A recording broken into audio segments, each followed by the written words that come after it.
नीली घास और बैल की कहानी। बहुत समय पहले की बात है। एक घने जंगल में एक बैल रहता था। एक दिन बैल घास के हरे भरे मैदान से घास चरकर अपने घर लौट रहा था। तभी रास्ते में उसकी मुलाकात एक हाथी से हो गई। हाथी बैल को देखकर बोला, हे बैल, हरी हरी घास चर कर आए हो। बैल आश्चर्य से हाथी की ओर देखकर तुनक कर बोला, हरी हरी घास, पर घास तो हरी नहीं होती है, घास तो नीली होती है। यह सुनकर हाथी बिगड़ कर बोला, ये क्या कह रहे हो तुम बैल?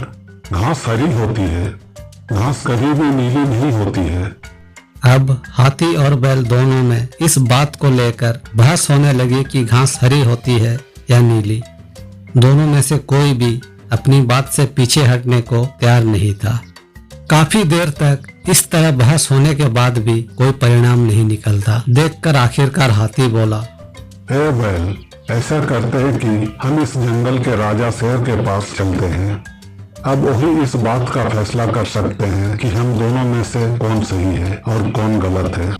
बैल भी हाथी की बात पर राजी हो गया और दोनों जंगल के राजा शेर के गुफा की ओर चल दिए। दोनों जब शेर की गुफा के पास पहुंचे, उस समय शेर अपने शिकार को खाकर सोने की तैयारी कर रहा था।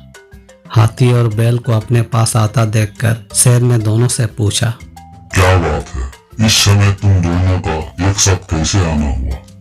अब हाथी कुछ कहता इससे पहले ही बैल बोल पड़ा, महाराज, यह हाथी कहता है कि घास हरा होता है और मैं कहता हूँ कि घास नीली होती है, परंतु यह मानने को तैयार ही नहीं होता। अब कृपया आप ही फैसला कर दें कि घास हरी होती है या नीली। बैल की बात सुनकर शेर ने हाथी को गुस्से से घूर कर देखा तो हाथी हड़बड़ाते हुए बोल पड़ा, महाराज, सब जानते हैं कि घास हरी होती है, परंतु ये मूर्ख बैल यह मानने को तैयार ही नहीं। यह सुनकर शेर गुस्से से दहाड़ते हुए बोला, हाथी, मूर्ख तुम हो, बैल तुम अपने घर जाओ। मैं हाथी को 1 साल तक किसी से बात न करने की सजा देता हूँ। शेर की बात सुनकर बैल काफी खुश हो गया और खुशी खुशी अपने घर चला गया। परंतु शेर की बात सुनकर हाथी को काफी दुख हुआ। वह दुखी होकर शेर से बोला, महाराज, घास तो हरी ही होती है, परंतु आपने उस बैल की बात को सही मानकर मुझे सजा दी। शेर हाथी की ओर मुस्कुराते हुए देखकर बोला, हाथी दादा, मैंने तुम्हें सजा इसलिए नहीं दी कि घास हरी होती है या नीली या पीली। घास तो हरी ही होती है।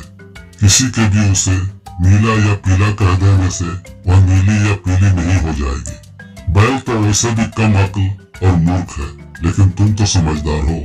फिर भी बेकार में उस मूर्ख और कम अक्ल बैल के साथ व्यर्थ की बात में उलझकर अपना समय तो बर्बाद किया ही, और फिर उसे मेरे पास लाकर उस व्यर्थ की बातों में मेरा समय भी बर्बाद किया।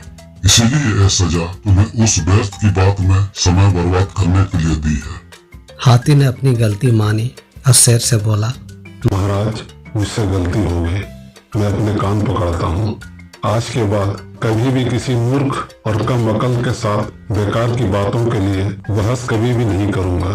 तो दोस्तों, इस कहानी से हमें यह सीख मिलती है कि मूर्ख और कम अकल लोगों के साथ व्यर्थ की बातों में उलझना अपनी मूर्खता है। दोस्तों, कहानी पसंद आई हो तो लाइक, शेयर और कमेंट कीजिएगा और साथ ही चैनल को सब्सक्राइब जरूर कीजिएगा, ताकि आगे भी हम आपके लिए इस तरह के नए नए ढेर सारे वीडियो लेकर आ सकें। धन्यवाद।